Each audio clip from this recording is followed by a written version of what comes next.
Bismillahirrahmanirrahim, guys. Welcome back to Lawrence Talks Football. A lot of transfer news have been coming our way. During the morning hours, the Premier League have released the 2024-2025 fixtures for all clubs. I'll be going through some of the games that were played during match week 1, and I'll be analyzing the games that are going to be most interesting. Let's do this.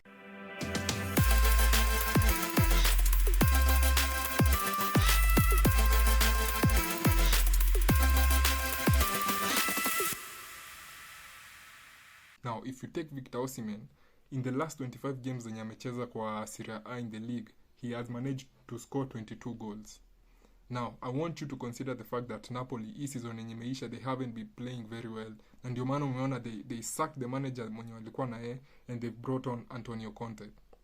If you take Osimhen umpeleke Arsenal, with the amount of goals that ana contribute akiwa Napoli, akipelekwa Arsenal, inamaanisha pia he can be able to perform at the high level that Arsenal require. Now, the last 2 seasons, Arsenal have been battling na Man City, competing for the league, game in, game out, game in, game out. Sasa the difference yenye Arsenal wako nayo yenye Man City hawana is the fact that our striking options wenye Arsenal wako nayo, they can't be relied upon during the last games of the season. Tuliona venye Arsenal waliweza kukaziwa sana ile time yenye walicheza against Aston Villa. Na Aston Villa walimanage kuscore 2 goals, and on that day, none of the attacking options yenye Arsenal wako nayo waliturn up. Now, I want to remind you of something that was happening in Manchester City a couple of years ago. In the 18-19 season, venye Aguero alianza kusuffer hizo injuries zenye alikuwa nayo, he stopped being a constant player kwa the Man City team, meaning that goals zenye alikuwa na contribute zilipungua. Now, we saw Pep Guardiola doing something that Arteta anafanya sahi, in such that he's trying to come up with creative ways ya include more goal scorers into the field. Back in those days, Pep alikuwa anajaribu kuchezesha Gundogan as the false 9, anaweka Foden hapo, anaweka other players wenye to expect wacheze kama strikers, kwa sababu bado at the same time Jesus akiwa Man City bado wako anacheza vizuri. Now, pia Arteta amejaribu kukama up na solutions nyingi, anaweka Kai Havertz hapo, in other games ana include Trossard. Now, this is a very good tactic, but sasa the disadvantage is it can only work for a limited amount of time, meaning that ile time yenye teams zingine zitaweza kufigure out how you're playing, they will be able to minimize your attacking threat. Now, in the same situation, I'm taking you back through the years when Man City, they were suffering through that. They bought Haaland and they brought him in the first season, break mini records, and he has contributed the goals zenye Manchester City wanafunga, na amewasaidia to move from one level to another. Now, I'm taking it back to Arsenal. If they bring Osimhen into their team, the number of goals zenye yana contribute, he will be able to increase the performance level yenye Arsenal wako nayo. Usisahau hizi goals 22 zenye amefunga, they are only in the Serie A. Hatuja include mambo kama akina Champions League, hatuja include akina FA, Carabao, where he might also be shining. Now, the last thing is the fact that Osimhen akona release clause ya 113 million might be the only challenge yenye Arsenal wanaweza face, such that they might not be able to get all the funds and spend it on him. And with that being said, I would think that him coming to Arsenal would be a very, very good move for them. He might be the player that when you anahitajika ku take them from where they've been, from pushing Man City and coming second and taking them to the next level. Now, the last thing yenye nataka kuongelelea ni the Premier League have released the 2024-2025 fixtures, but sasa hizo fixtures ni mingi sana. I won't be able to go through the entire thing, but the best thing yenye naweza fanya ni kuongelelea the first match week, the game week yenye itakuwa ya kwanza, and seeing the different games that will be played. On Friday 16 August yenye Premier League inaanza, Manchester United will be playing against Fulham at home. Na Man U wamekuwa na a very rocky, ama they haven't been starting their seasons very well, despite the fact that wamekuwa kiwin hiyo game ya kwanza, it hasn't been convincing. Now, go back into the first game that Man U walicheza hii season imeisha ya 23-24, they played against Wolves, na watu wengi wenye waliwatch hiyo game, they didn't feel like Man United were competing enough, ama they started their season very well. Now, Manchester United this time round wameamua they are going to keep Ten Hag. Perhaps they are going to sign a few players for him, maybe a defender, maybe another striker, another right wing, who knows. but it will be very important for Manu kuanza season yao very very strong. Saturday inafuata the early kickoff iko na Liverpool. They will be going to play against Ipswich. Ipswich is the newly promoted side. There has been a lot of good hype for their coach in Kieran McKenna, such that hata Manu before waamue kustick with Ten Hag walikuwa wamesema that they want to think of him as a good replacement.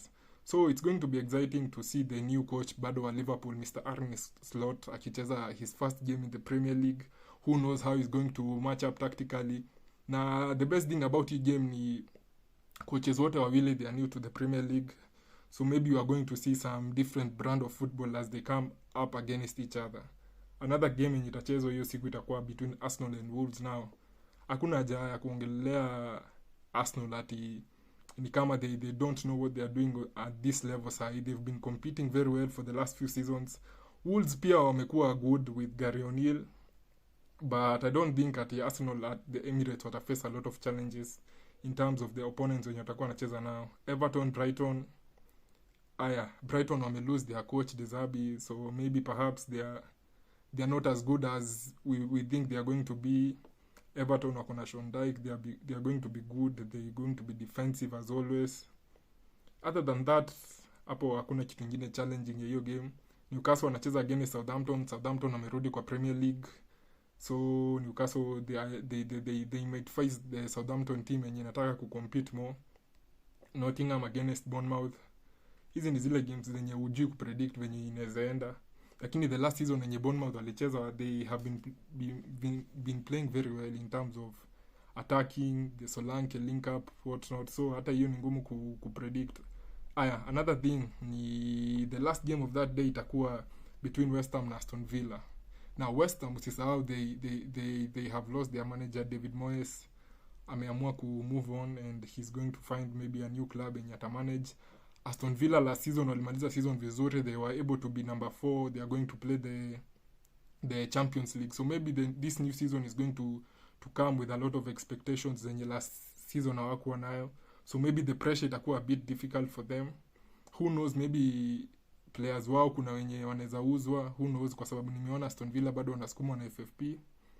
And it's going to be a good game. Hizo sasa ni games za Sato zinaishia hapo. On Sunday we have Brentford against Crystal Palace. Another game yenye itakuwa very attack minded na itakuwa end to end, kwa sababu hizi teams mbili zenye zinacheza hapa, Brentford and Crystal Palace, ni teams zenye zinapenda hiyo football ya counter attack, such that they start with a low block and then they look to hit you in the counter. Who knows. Now this is the game yenye nilikuwa nataka kufocus a lot of attention on, is between Manchester City versus Chelsea, but Chelsea ndio watakuwa home. Now this is the first game enye the new coach wa Chelsea Enzo Maresca atakuwa akimanage. But sasa kuna kitu moja enye watu wengi hawajui, is the fact that huyu Enzo Maresca, he used to be an assistant to Pep Guardiola, who is the current manager of Manchester City. This is the first matchup enye Enzo Maresca atakuwa na go up against, will be against his former boss in Pep Guardiola in the Premier League. Now last season venye Manchester City walicheza against Chelsea, it was a very good game at the Bridge. Ilisha 4-4, ilikuwa very attack minded. Personally I feel that hiyo siku Manchester City, they were very poor in terms of the way they defended. They were making a lot of mistakes, a lot of loose passes, but maybe in the new season they are going to be better. I think Pep is going to polish up on hizo mistakes zenye Man City walikuwa nazo last season. Na maybe they are going to give us a new brand of football that we are going to enjoy. Now Chelsea sasa iko na a bit of a question mark, kwa sababu hatujui how Enzo Maresca is going to set up, especially akicheza against team kama Man City. If they started with